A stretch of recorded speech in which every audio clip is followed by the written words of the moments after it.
Hello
guys, so we're here today and we featured our modification of the Keychron Q2, and today we have a special guest. It's none other than my daughter.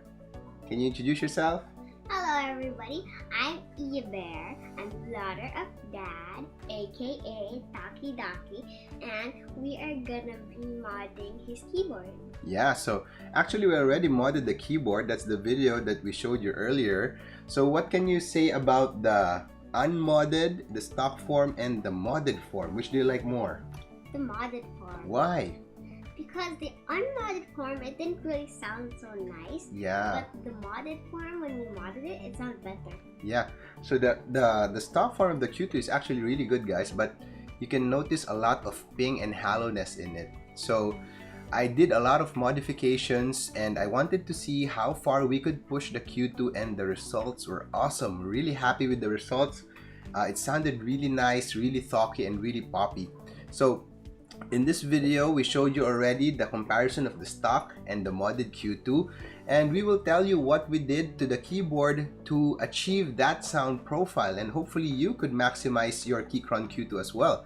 So what is the force mod that we did, Iya? We did the force break mod. Yeah, you call it the force break mod. So the Keychron Q2 already has its double gasket proprietary design, wherein they tried to put silicone sheets in between the upper and the lower case, and this significantly reduced the ping and the hollowness compared from the original Q1 which I had, but I felt that that was still not enough. There was still some hollowness and pinging to it. So what we did is we put leukoplast tape around the keyboard on the contact points of the upper and the lower case, and this for me significantly reduced, okay, it reduced the ping and hollowness, giving it a more robust and more solid sounding. Okay, and after the force break mod, what did we do next? We did the PE foam mod. We did the PE foam mod. All right, so we put a thin layer of PE foam in between the PCB and the plate, and this gave it a marbly sound profile. And we also put a rolled PE foam on the area of the spacebar in the lower part of the lower case. So because of the force break mod, guys, I felt that the lower foam to absorb the sound was no longer necessary. So I removed that to give more room for flex so that the keyboard retains its bounciness. Okay, so after that, Iya, what did we do?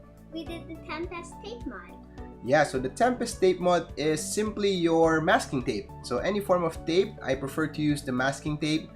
And you can put anywhere between 1 to 3 layer, whichever suits your personal preference. For me, I usually put 2 to 3 layers of Tempest tape. And for this Q2, I placed in 3 layers. It gives a little bit more pop in the sound profile when you hit those keys. Okay, after the Tempest tape mod, what was our next mod, Iya Bear? It was not really mod, we just lubed the housing of the stabilizers. We lubed the housing of the stabilizers, okay?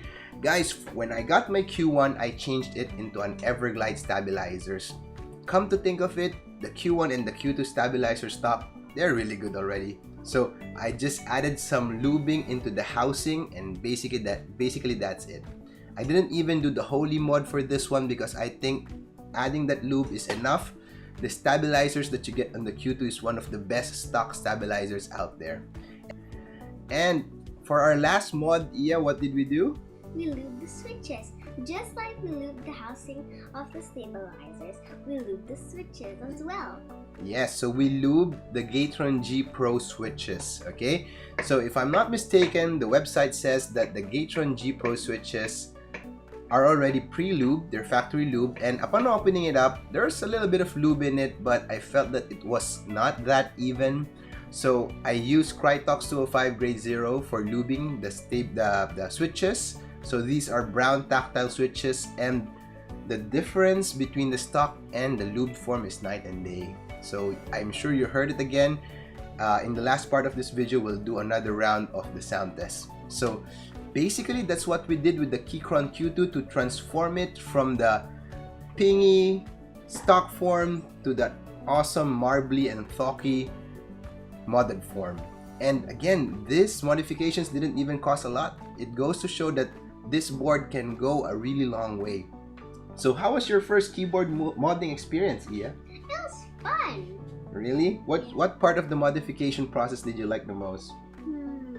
I think I like the part, this isn't really included, but I like the part where I screwed it open. Oh, so you like opening up the case of the keyboards, alright? So guys, I hope you like this content. I hope you find it useful and you learn a lot. In the next few days, I would probably put in some different keycaps and different switches in this keyboard, but for now, I'm enjoying it for what it is. It's a really nice keyboard out of the box. Just need some few modifications and you're good to go. So again, this is ThockyDocKey. Please do like and subscribe in our channel, and also please do like and subscribe to Iya Bear! Yes, where Iya features some covers of songs, science experiments, and other funny stuff. Yeah, especially the one where I waxed you. She waxed me. Alright, so thank you guys, and thank you for watching. Okay, bye!